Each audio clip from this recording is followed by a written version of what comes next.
नमस्कार, मी श्वेता. तुम्ही पाहताय न्यूज 18 लोकमत. दुपारी 1च्या बातमीपत्रात तुमचं स्वागत. सुरुवातीला मोठी बातमी आहे. शिवसेनेचे नेते संजय राऊत यांनी भाजपवरती घणाघाती हल्ला केलाय.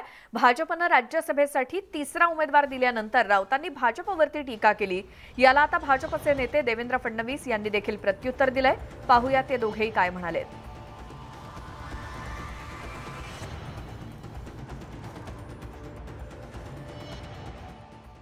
संभाजी छत्रपती यांना कशा प्रकारे फसवण्याचा प्रयत्न करत होते हे याच्यातून स्पष्ट झालं. ज्यांना स्वतःचा उमेदवार टाकायचाच होता, घोडेबाजार करायचाच आहे, पण त्यासाठी संभाजी छत्रपतींची ढाल करण्याचा प्रयत्न झाला. ठीक असू द्या, लोकशाही आहे, प्रत्येकाला निवडणूक लढण्याचा अधिकार आहे. पण महाराष्ट्रात कोणी घोडेबाजार करून अशा पद्धतीच्या निवडणुका लढणार असतील तर सरकारचं सुद्धा बारीक लक्ष आहे. आम्हाला घोडेबाजार करायचा नाही. आमचे 3 लोक निवडून येणार आहेत. त्यांनी निर्णय घेतला पाहिजे. आमचे 3, त्यांचे 3, त्यांनी एक आपला उमेदवार परत घेतला पाहिजे. तर घोडेबाजाराचा काही प्रश्न सुटत नाही. पण जरी त्यांनी ठेवला तरी आम्ही कुठलाही घोडेबाजार करणार नाही. आमचे 3ही उमेदवार हे भारतीय जनता पक्षातले आहेत. आमचे 3ही उमेदवार महाराष्ट्रातले आहेत. आमचे 3ही उमेदवार राजकीय क्षेत्रात पूर्णपणे सक्रिय आहेत. त्यामुळे मला विश्वास आहे की सत्सद विवेक बुद्धीने देखील काही लोक आम्हाला या ठिकाणी मतदान करणार आहेत आणि निश्चित आमचे उमेदवार निवडून येतील. राज्यसभा निवडणुकीसाठी काँग्रेसनं महाराष्ट्रातून इम्रान प्रताप गडी यांच्या नावावरती शिक्कामोर्तब केलंय. त्यामुळे राज्यातील इच्छुक काँग्रेस नेते नाराज असल्याच्या चर्चा आहेत. मात्र या चर्चांवरती नाना पटोलेंनी पूर्णविराम दिलाय. काँग्रेसमध्ये कोणत्याही प्रकारची नाराजी नाही. हायकमांडनं घेतलेला निर्णय हा अंतिम आहे, असं काँग्रेसचे प्रदेशाध्यक्ष नाना पटोले म्हणालेत. ही काही पहिल्यांदा नाही झाले. अनेक वर्ष अनेक पक्ष अशा पद्धतीचं करतात आहे. काही हे नवीन नाही आहे. आणि आम्हाला एक तरुण नेतृत्व या निमित्तानं महाराष्ट्राला आमच्या हायकमांड सोनियाजी गांधी राहुल गांधींनी दिलेला आहे. त्याच्यामुळे काँग्रेस जनांमध्ये आनंदच आहे. पण माध्यमाच्या माध्यमातून ज्या पद्धतीनं अफवा पसरवल्या जातात त्या चुकीच्या आहे. काँग्रेसमध्ये कुठेही नाराजी नाही. दिल्लीमध्ये आज होणारी काँग्रेसची बैठक आता पुढे ढकलण्यात आली आहे. सोनिया गांधींच्या अध्यक्षतेखाली ही बैठक होणार होती. मात्र आता ही बैठक पुढच्या आठवड्यात होणार आहे असं समजतंय. राज्यामध्ये सरकारमध्ये अजूनही काँग्रेसला दुय्यम वागणूक मिळत असल्याचा आरोप करण्यात आलाय. राष्ट्रवादी काँग्रेसकडून कोंडी केली जात असून आमदार निधीमध्ये सुद्धा भेदभाव केला जातोय असा आरोप आहे. याच संदर्भात काँग्रेस नेत्यांमधील नाराजीबाबत पुढच्या आठवड्यात होणाऱ्या बैठकीमध्ये चर्चा केली जाणार आहे. आज होणारी ही बैठक पुढे ढकलण्यात आली आहे. पुढच्या आठवड्यात सोनिया गांधी यांच्या उपस्थितीत ही बैठक होईल. राज्यातल्या काँग्रेसच्या नेत्यांच्या आरोपांबाबत 2 दिवस 1 आणि 2 तारखेला आमचं पक्षाचं 2 दिवसाचं शिबिर शिर्डीमध्ये आहे. उद्याही आम्हाला खूप सारे कार्यक्रम महाराष्ट्राच्या विविध भागात आहे. म्हणून आम्ही ही मीटिंग थोडी समोर ढकललेली आहे. 2 विषय की या सरकारला तर 2.5 वर्ष पूर्ण झालेली आहे आणि 2.5 वर्षाचं कामकाज ह्या जो अलायन्स झालेला त्याचं बेसिक विषयावर काय कामकाज झालेलं आहे याच्या सगळ्याबद्दलची एक चर्चा दिल्लीमध्ये केली जाणार आहे. आणि जो कॉमन मिनिमम प्रोग्राम जो दिलेला होता त्याची अंमलबजावणीचं काय काय झालं याचा सगळा आढावा हायकमांड घेणार आहे आणि त्यासाठी आम्ही जाणार. यानंतर नाशिकमधून बातमी आहे. तिथे त्र्यंबकेश्वर रस्त्यावरती रास्ता रोको आंदोलन केलं जात आहे. अंजनेरी फाट्यावर नाशिकमधील साधू महंत आणि गावकऱ्यांनी आंदोलन केलंय. हनुमान जन्मस्थळाच्या वादावरून हे आंदोलन सुरू आहे. हनुमानाचा जन्म हा अंजनेरीमध्येच झाल्याचं नाशिकमधील गावकरी आणि साधू महंतांचा दावा आहे. आणि त्यामुळेच नाशिकच्या त्र्यंबकेश्वर इथे अंजनेरी फाट्याजवळ काही साधू महंत आणि स्थानिकांच्या वतीनं हे आंदोलन केलं जात आहे. नाशिक त्र्यंबकेश्वर रस्त्यावरती अंजनेरी फाट्याजवळ नाशिकमधील साधू महंत आणि गावकऱ्यांनी हे आंदोलन केलंय. हातामध्ये भगवे झेंडे घेऊन हनुमानाच्या जन्मस्थळावरून वाद पेटलेला आहे. हनुमानाचा जन्म हा अंजनेरीमध्येच झाल्याचं नाशिकमधील काही गावकरी आणि साधू महंतांचं म्हणणं आहे.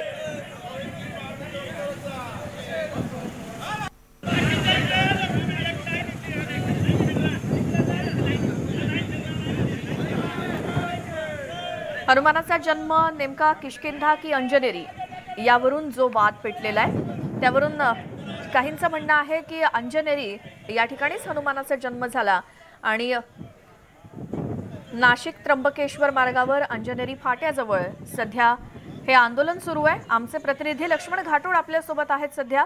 लक्ष्मण, अंजनेरी फाट्याजवळ हे जे कोणी आंदोलन करतात कोण कोण आहेत ते आणि त्यांचं काय म्हणणं आहे, हे आंदोलन करून त्यांना काय करायचंय?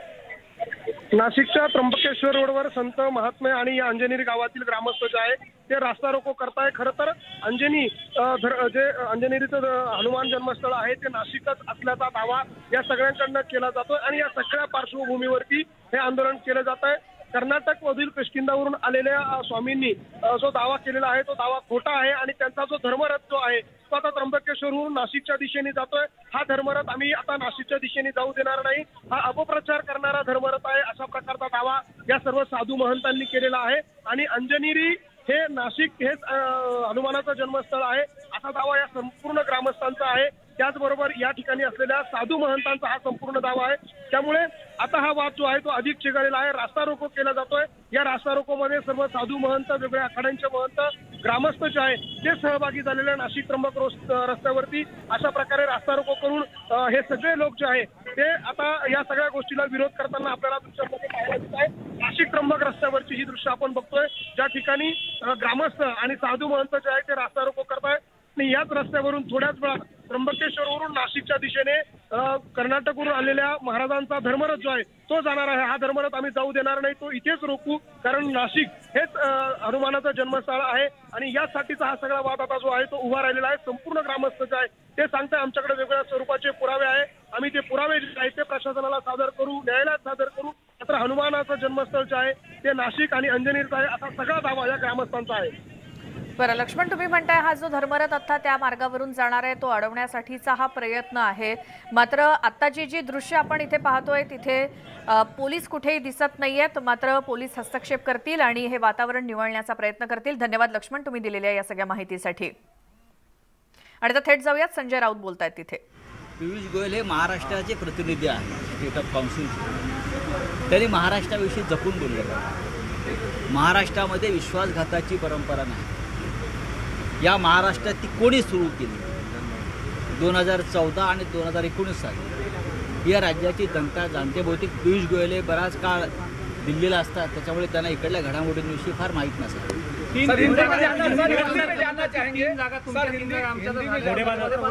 घोडेबाजार होणार नाही असं मत, एक जागा तुम्ही माघार घ्या। कोणी तुम्ही ठीक आहे, पाहू आपण प्रत्यक्ष निवडणुकीच्या दिवशी पाहू। सर हिंदी में जानना चाहेंगे कि आज जिस तरीके से बीजेपी ने तीसरे उम्मीदवार का पर्चा दाखिल किया, अब देखो पार्लियामेंट्री डेमोक्रेसी में इस प्रकार से पर्चे दाखिल होते हैं, अगर उनको लगता है कि उनके पास वो आंकड़ा है तो ज़रूर उनको अधिकार है। हमको लगता है कि हम जीत जाएंगे। महाविकास आघाड़ी के पास जितने वोट चाहिए जीतने के लिए हमारा उम्मीदवार वो हमारे पास है, पूरा गणित हुआ है। लेकिन इस चुनाव में अगर कोई ये मानता है कि यहाँ ईडी और सीबीआई इनकम टैक्स भी वोट डाल सकते हैं तो मुझे मालूम नहीं, लेकिन यहाँ के जो एमएलएज हैं चाहे इंडिपेंडेंट हो चाहे छोटे पार्टी वाले हो वो पूरे हमारे साथ हैं और हमारा आंकड़ा पूरा है। पीयूष गोयल का साफ तौर पे कहना है कि विधानसभा में जो शिवसेना ने बीजेपी के साथ धोखा किया था, चुनाव में साथ लड़ने के बाद सरकार किसी और के साथ बना ली, उसका बदला लेने का समय आ गया और ये हम जो है जीत कर दिखाएंगे। देखिए ये हमेशा जो लोग दिल्ली में बैठे हैं वो हमेशा महाराष्ट्र के साथ बदली की भावना से ही काम करते हैं। या वापस एक बार दिखाएं, आप ये चुनाव इसलिए लड़ रहे हैं कि आप महाराष्ट्र से बदला लेना चाहते हैं। ये जो आपका स्टेटमेंट है पीयूष गोयल जी का, राज्य की जनता ने और हमारे सभी विधायक ध्यान से सुन रहे हैं। कांग्रेस ने जिस तरीके से शिवसेनेचे नेते संजय राऊत यांची प्रतिक्रिया राज्यसभेच्या उमेदवारीवरून त्यांनी भाजपवरती पुन्हा एकदा आरोप केलाय। भाजपला स्वतःचा उमेदवार द्यायचा होता म्हणून त्यांनी संभाजीराजेंची फसवणूक केली आणि जर महाविकास आघाडीच्या उमेदवारांबद्दल म्हटलं तर आमच्याकडे पुरेशी मतं आहेत आणि आमचे 4ही उमेदवार जिंकून येतील असा दावा पुन्हा एकदा संजय राऊत यांनी केलाय। यानंतर आणखी एक महत्त्वाची बातमी. मनसे अध्यक्ष राज ठाकरे उद्या संध्याकाळी लीलावती हॉस्पिटलमध्ये ॲडमिट होणार आहेत. राज ठाकरे यांच्यावरती शस्त्रक्रिया होणार आहे 1 जून रोजी. त्यामुळेच 5 जूनचा अयोध्या दौरा हा मनसेचा पुढे ढकलण्यात आलाय. ज्या कारणासाठी ते म्हणजे राज ठाकरे यांच्यावरती होणारी शस्त्रक्रिया आणि ती 1 जूनला होणार आहे. यासाठी उद्या संध्याकाळी राज ठाकरे लीलावती हॉस्पिटलमध्ये ॲडमिट होणार आहेत. आमचे प्रतिनिधी विशाल पाटील आपल्यासोबत आहेत. विशाल, ज्यासाठी हा अयोध्या दौरा पुढे ढकलावा लागला मनसेला किंवा राज ठाकरेंना, ती शस्त्रक्रिया आता राज ठाकरेंवरती होणार आहे, त्याबद्दल काय माहिती? श्वेता, मनसे अध्यक्ष राज ठाकरे उद्या लीलावती रुग्णालयात संध्याकाळी ऍडमिट होणार आहेत. ती त्यानंतर 1 जूनला त्यांच्यावरती शस्त्रक्रिया जी ती होणार आहे. आपल्याला माहिती आहे अयोध्या दौरा याच कारणामुळे जो आहे तो स्थगित करण्यात आला होता. त्याची तारीख जी आहे अद्याप जाहीर करण्यात आलेली नाहीये. मात्र मनसे अध्यक्ष राज ठाकरेंना गेले काही दिवस हा आजार जो आहे हा होता आणि याच्या बाबतीत शस्त्रक्रिया जी आहे ती 1 जूनला करण्यात येणार आहे. मनसे अध्यक्ष राज ठाकरेंनी तशी पदाधिकाऱ्यांना मेळाव्यात सुद्धा जी आहे ती माहिती दिली होती. कशा पद्धतीचा जो आजार आहे याची सुद्धा माहिती जी आहे ती मनसे अध्यक्ष राज ठाकरे यांनी दिली होती. आणि उद्या मनसे अध्यक्ष राज ठाकरे लीलावती रुग्णालयात संध्याकाळी ऍडमिट होणार आहेत आणि त्यांच्यावरती 1 जूनला जी आहे ती शस्त्रक्रिया पार पडणार आहे. श्वेता जी, विशाल, आणि या कारणामुळेच राज ठाकरे यांचा 5 जून रोजीचा नियोजित अयोध्या दौरा हा पुढे ढकलण्यात आला होता. त्यामुळे आता 1 जून रोजी राज ठाकरे यांच्यावरती शस्त्रक्रिया झाल्यानंतर पुढचे बरेच दिवस ते हॉस्पिटलमध्ये असतील आणि त्यानंतर पुढची भूमिका काय हे ठरली जाईल. तुर्तास धन्यवाद विशाल, तुम्ही दिलेल्या या सगळ्या माहितीसाठी. शस्त्रक्रियेसाठी राज ठाकरे उद्या संध्याकाळी लीलावती हॉस्पिटलमध्ये ॲडमिट होतील आणि 1 जून रोजी त्यांच्यावरती शस्त्रक्रिया होणार आहे अशी माहिती मिळते.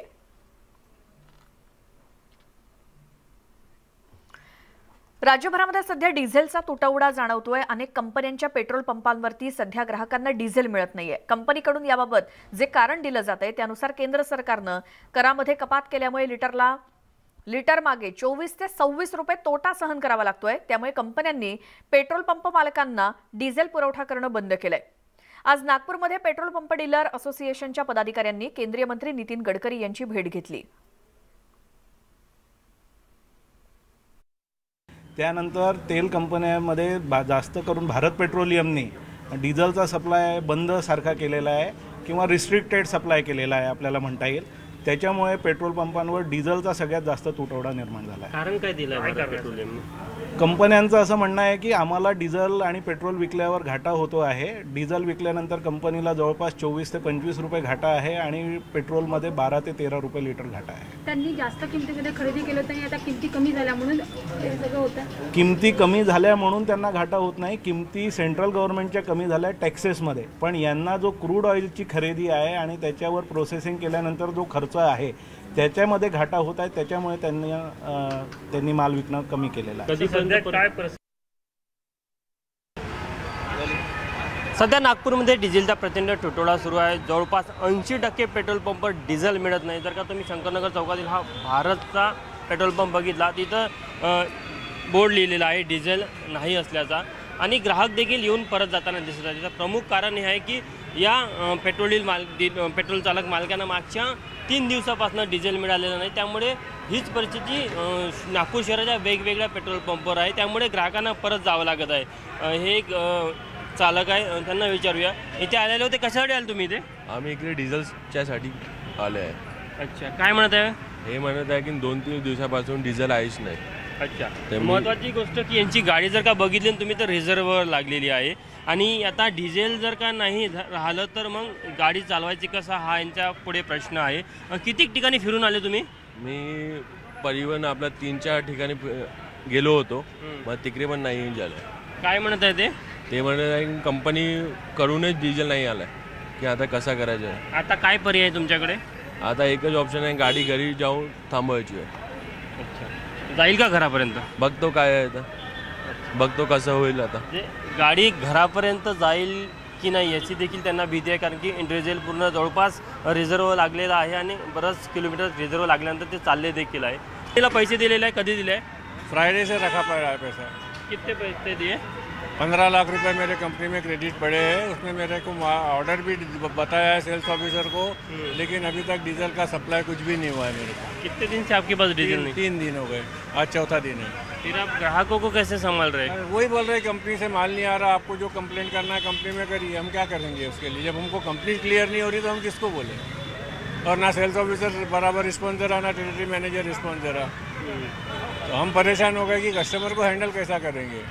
मेरे को तो पता ही नहीं था डीजल की शॉर्टेज चालू है। अभी मैं कहाँ जाऊँगा? ज़िंदगी में पहली बार मेरे को लगता है गाड़ी रोड पे रोकनी पड़ेगी या किसी को नहीं। मैं 2 पेट्रोल पंप घूम के आया, बट कुछ मुझे आइडिया भी नहीं कब से डीजल भी नहीं है क्या डीजल? नहीं, वो साल पे करके यहाँ रविनगर चौक पे गया, वहाँ नहीं है। 3 ढूंढ के मेरी गाड़ी अब ड्राइव हो रही। अब मेरे को लग रहा पहली बार मेरे को अभी खींचना पड़ेगा। आप देखिए वो पूरा रेड लाइट दिखेंगे आपको, क्यों हो रहा, लेकिन आपको कुछ पता है कि क्यों डीजल कहाँ गया, कहाँ किती तकलीफ जा रही पब्लिक को?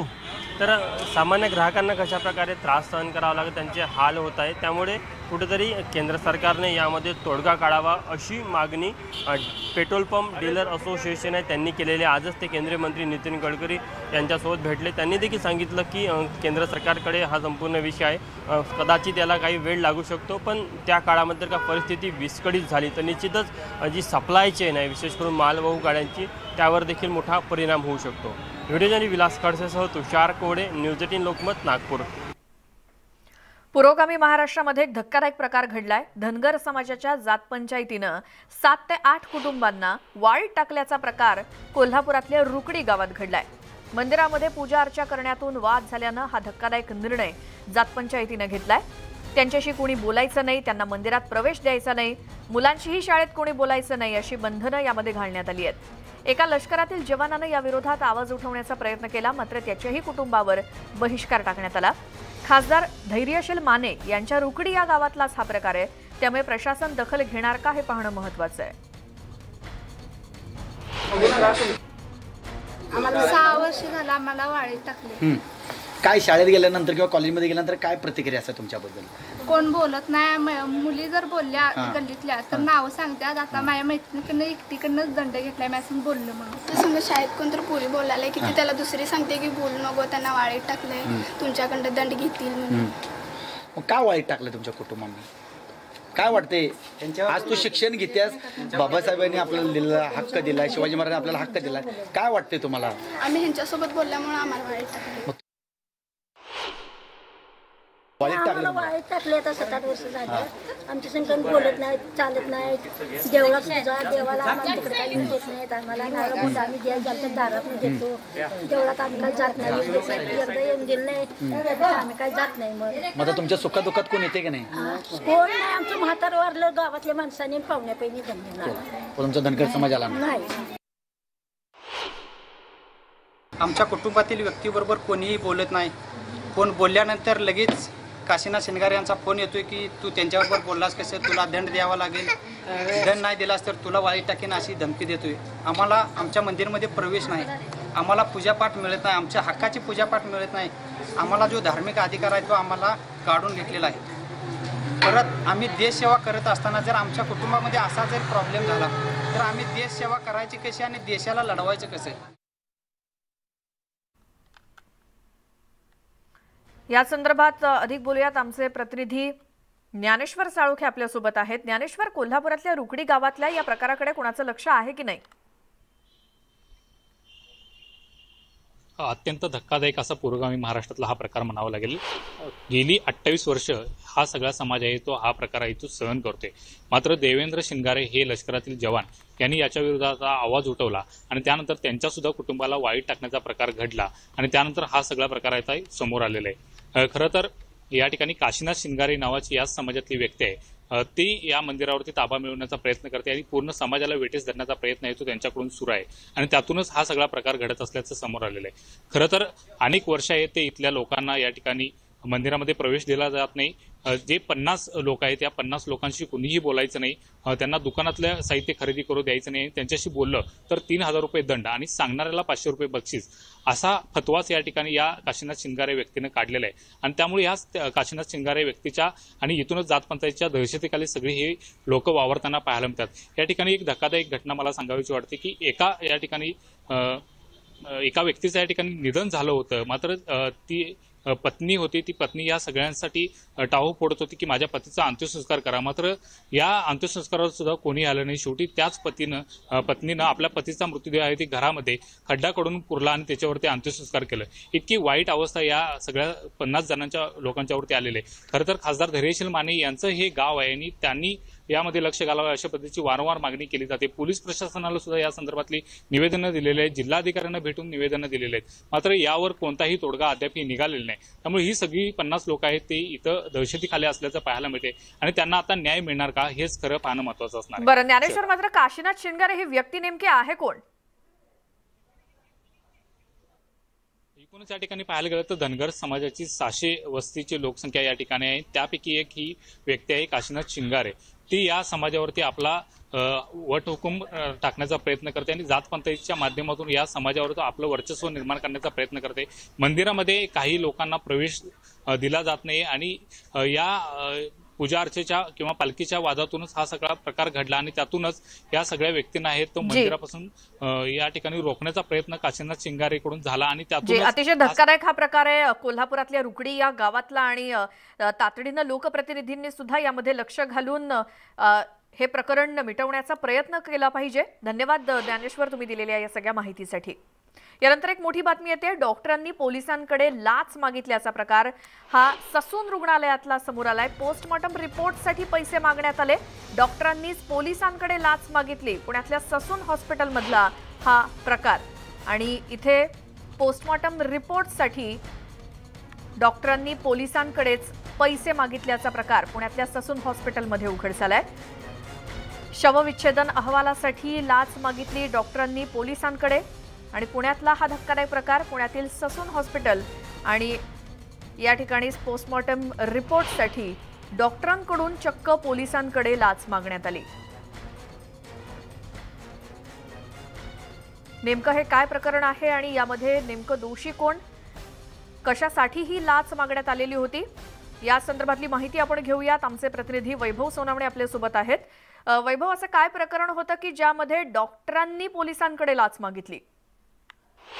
श्वेता, पोलिसांच्या रेग्युलर प्रॅक्टिसनुसार दाखल झालेल्या गुन्ह्यांमध्ये किंवा ऍक्सिडेंटल डेथ, ज्याला अपघाती मृत्यू जे असतात, या मृत्यूंमध्ये फॉरेन्सिकचा एक रिपोर्ट जो आहे, ससून विभागाच्या फॉरेन्सिकचा रिपोर्ट, ज्याच्यामध्ये मृत्यूचं कारण स्पष्ट केलेलं असतं, असे रिपोर्ट पोलिसांना हवे असतात न्यायालयीन कामकाजासाठी आणि तो अधिकृत वैद्यकीय पुरावा समजला जातो. या अशा प्रकारच्या सगळ्या केसेसमध्ये हे पुरावे किंवा हा दाखला जो आहे, वैद्यकीय दाखला जो आहे फॉरेन्सिक डिपार्टमेंटचा, तो देण्यासाठी हे डॉक्टर झंजाड जे आहेत ते पोलिसांनाच पैसे मागत असल्याचा धक्कादायक प्रकार उघडकीला आलाय. आणि हे सगळं प्रकरण उघडकीस आलं तो मोठा गमतीचा प्रकार आहे. पोलीस आयुक्तांनी जेव्हा पूर्ण आयुक्तालयाचा रिव्ह्यू घेतला तेव्हा सगळ्या पोलीस स्टेशनमध्ये अपघाती मृत्यूच्या न्यायालयीन प्रक्रिया या तशाच पडून असल्याचं त्यांच्या दिसून लक्षात आलेलं होतं आणि त्याबाबत त्यांनी जेव्हा चौकशी केली तेव्हा हा सगळा प्रकार त्यांच्या लक्षामध्ये आला. फॉरेन्सिक विभागाचे ससूनचे जे डॉक्टर आहेत झंजाड, हे प्रत्येक रिपोर्टसाठी पोलिसांकडेच लाच मागत असल्याच्या तक्रारी ज्या आहेत त्या सगळ्या पोलीस ठाण्यांच्या वरिष्ठ पोलीस निरीक्षकांनी आयुक्तांकडे केल्या होत्या. आणि जेव्हा याच्या खोलामध्ये आयुक्त गेले त्यावेळेस आणखी असं लक्षात आलं की जर पोलिसांना या रिपोर्टवरती डॉक्टरांनी केवळ सस्पिशियस असा रिमार्क जर मारला तर पोलिसांचं काम हे दुपटीने वाढतं आणि तो अपघाती मृत्यू असून सुद्धा पोलिसांना त्याचा खुनाप्रमाणे तपास करावा लागतो आणि हा तपास करून रिपोर्ट न्यायालयाला सादर करावा लागतो. त्यामुळे पोलिसांचं काम जे आहे ते दुपटीने वाढतं. याची माहिती या डॉक्टरांना असल्यामुळं ते थेट पोलिसांनाच धमकी देत असत की जर तुम्ही पैसे दिले नाहीत तर याच्यामध्ये सस्पिशियस असा रिपोर्ट करू ज्यामुळे तुमचं काम वाढेल. त्यामुळे पोलीस ठाण्यांचे कर्मचारी जे आहेत, अधिकारी, हे असे रिपोर्ट आणण्यासाठी जेव्हा ससून रुग्णालयात जात होते एकतर त्यांना दिवस दिवस बसवून ठेवलं जातं. वर्षानुवर्ष असे रिपोर्ट जे आहेत ते दिले जात नाहीत. मात्र काही असलं तरी हा प्रकार धक्कादायक आहे. वैभव, तुम्ही दिलेल्या या सगळ्या माहितीसाठी धन्यवाद. मात्र ससून हॉस्पिटलमध्ये पोस्टमॉर्टमचा रिपोर्ट देण्यासाठी डॉक्टरांनीच थेट पोलिसांकडे लाच मागितलेले, पोलिसांचं काम सोपं होण्यासाठी हा प्रकार ससून हॉस्पिटलमधला पुण्यातला. आणि आता थेट जाऊयात, काँग्रेसचे प्रदेशाध्यक्ष नाना पटोले बोलतायत. सरकार हे यातून बाहेर पडण्याची परिस्थिती आली काँग्रेस? मी आपल्याला सांगतो, तुम्हाला बाहेर पडण्याची घाई वाटतंय. आम्ही सांगितलं की सरकारला 2.5 वर्ष पुन्हा बाकी आहे आणि या 2.5 वर्षामध्ये या 2.5 वर्षामध्ये महाविकास आघाडीला आमच्या नेत्या सोनिया गांधींनी जो प्रोग्राम दिलेला होता त्याच्याबद्दलचा अहवाल आढावा घेण्याची ती मीटिंग आमची दिली.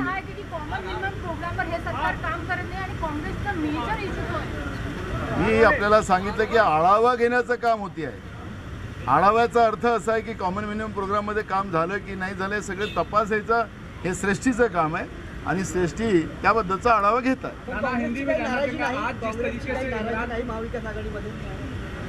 आम्ही कधी नाराजी व्यक्तच केलेली नाही आहे. तर तुम्हाला नाराजी आमच्याकडून काय बोलायचं आहे? नाराजी आम्ही कधीच व्यक्त केली नहीं। आज इमरान प्रतापगढ़ी ने पर्चा भरा है और कितना विश्वास है, क्योंकि 7वां उम्मीदवार उतारने के बाद निश्चित तौर पर इसमें वोटिंग, देखो जो वोट का कोटा लगता है वो कांग्रेस के पास है, इसलिए आज ही से हमारा कैंडिडेट बीन हो चुका है, इसमें कोई दो मत नहीं है। लेकिन कांग्रेस के अंदर जो अंतर्गत नाराजगी की खबर आ रही है कि बाहर के कैंडिडेट को महाराष्ट्र में ले आकर उतारना और इसको लेकर नेता दिल्ली तक। कांग्रेस में कोई नाराजी नहीं है, किसी का व्यक्तिगत मत हो सकता है। जो कांग्रेस में लोकशाही पद्धति से रखने का अधिकार सबको है। जो हमारी अपोजिशन पार्टी जो बीजेपी में है उनमें भी बहुत असंतोष है, लेकिन उनमें अपना मत रखने का अधिकार नहीं है। वहाँ डेमोक्रेसी नहीं है, वहाँ हिटलरशाही है। और हमारे इसमें किसी ने अपना मत रखा होगा तो उसको अंतर्गत नाराजी नहीं। हमारे हाईकमांड सोनिया जी गांधी और राहुल गांधी जी ने जो निर्णय लिया है उनके साथ हमारे महाराष्ट्र के पूरी कांग्रेस उनके साथ है और उनके आदेश का पालन करना हमारे सभी कांग्रेस कार्यकर्ता का कर्तव्य और हम करेंगे। आज कांग्रेस के तमाम सारे नेता जा रहे थे दिल्ली मुलाकात करने, इसकी शिकायत करने की किस तरीके से सरकार काम कर रही है और खासकर नए कैंडिडेट को किस तरीके से इमरान को लेकर। देखो, महाराष्ट्र की सरकार को 2.5 साल पूरा हो चुका है और 2.5 साल पूरा होने की वजह से ये सरकार में जो हमारी नेता सोनिया जी गांधी ने जो कॉमन मिनिमम प्रोग्राम जो दिया था उसका कितना काम हुआ है उसका एक रिव्यू लेने का भूमिका हमारे श्रेष्ठ ने ली है और उसके लिए हमको बुलाया था। वो मीटिंग कैंसिल हुई क्योंकि हमारा शिरडी में 2 दिन का हमारा शिविर है पार्टी का और उसमें हम लोग करके बाद में दिल्ली जाने वाले। भरने से पहले कहीं ना कहीं विरोध होने लगा था या कांग्रेस के अंदर भी ट्वीट भी आने लगे थे। आप किस तरह से देखते हैं कि पहले से ही लोग बाहर के एक शख्स को महाराष्ट्र से राज्यसभा में भेजने की बात कर रहे थे, आप किस तरह से? कांग्रेस एक लोकतांत्रिक परिवार है और परिवार का मुखिया, परिवार के जिम्मेदार लोगों ने जो तय कर दिया है परिवार उसको मानता है। कोई विरोध नहीं है। ये आप सोशल मीडिया पे ज़बरदस्ती का अगर कोई विरोध क्रिएट करना चाहते हो तो अलग बात है, वरना कोई विरोध नहीं है। किसी का अगर मत है, परिवार में किसी सदस्य ने अगर अपनी बात रखी है तो कांग्रेस लोकतांत्रिक पार्टी है, उसका सम्मान करती है। बाकी कोई विरोध नहीं है। पूरी कांग्रेस पार्टी एकजुट है और हम आराम से सीट को जीतने जा रहे हैं। कोई विरोध नहीं है, कहीं कोई विरोध नहीं है। जो कांग्रेस के सदस्यों ने इसके बारे में लिखा है कि आप लोग उनसे भी बातचीत करने वाले हैं, क्योंकि साफ तौर पर आपका नाम लेकर नगमा जी ने ट्वीट किया। आप नगमा जी के उसके बाद के भी ट्वीट देख लीजिए ना, 3-4 ट्वीट देख लीजिए जिसमें वो बधाई दे रही हैं। तो आप एक ट्वीट को अगर किसी ने अपनी बात रखी और उसके बाद वो सारे सदस्यों को देश भर में जितने घोषित हुए हैं उनको बधाई दे रहा है तो फिर इस तरह का सवाल बचता ही नहीं। लेकिन वो खुद ही ये कहती है कि क्या मैं आपसे ज़्यादा डिजर्विंग नहीं हूँ क्या? नहीं, मैं तो ये मानता हूँ कि इस तरह की बात हर व्यक्ति को अपने ऊपर ये विश्वास रखना चाहिए कि वो बहुत प्रतिभाशाली है और बहुत डिजर्विंग है। लेकिन मैंने कहा ना, कांग्रेस एक पार्टी है और कांग्रेस लोकतांत्रिक पार्टी है। परिवार का मुखिया जो तय कर देता है उस पर पार्टी एकजुट है। कहीं कोई विरोध नहीं है, कहीं कोई दो मत नहीं है। पूरी कांग्रेस यहाँ पे आपको एकजुट दिख रही है। धन्यवाद। मैंने आज फॉर्म भरा है और उसके बाद मैंने मराठी में शपथ ली है और मराठी अस्मिता, मराठी तहजीब, मराठी जो कल्चर है, मैं इसका हमेशा से सम्मान करता रहा हूँ और यहाँ कई बार कार्यक्रमों में आता रहा हूँ। और महाराष्ट्र तो ऐसी सरजमीन है जो पूरे हिंदुस्तान ही नहीं बल्कि पूरी दुनिया में कोई अगर महाराष्ट्र की सरजमीन पे आए तो उसे अपना लेता है। तो ये सवाल पैदा करना ही गलत है। और महाराष्ट्र एक ऐसा खूबसूरत स्टेट है जिसमें पूरा भारत समाहित है, तो यहाँ ये सवाल कोई सवाल रह नहीं जाता। धन्यवाद। नमस्कार। नमस्कार। तर काँग्रेसचे प्रदेशाध्यक्ष नाना पटोले आणि काँग्रेसचे राज्यसभेचे उमेदवार प्रताप गढी बोलत होते। ज्या चर्चा सुरू होत्या काँग्रेसमध्ये राज्यसभेच्या उमेदवारीवरून नाराजी आहे, मात्र त्यावरती प्रदेशाध्यक्ष नाना पटोले यांनी सांगितलं कुणीही नाराज नाही. सोनिया गांधी आणि राहुल गांधी जो निर्णय घेतील तो आम्हाला मान्य असेल. आणि या बातमीसोबतच वेळ झाली दुपारच्या बातम्यांमध्ये आत्ता इथेच थांबण्याची. मात्र यानंतरच्या बुलेटिनमध्ये माझे सहकारी रेणुका सोबत तुम्ही पाहणार आहात आंतरराष्ट्रीय घडामोडी जगाच्या पाठीवर मध्ये.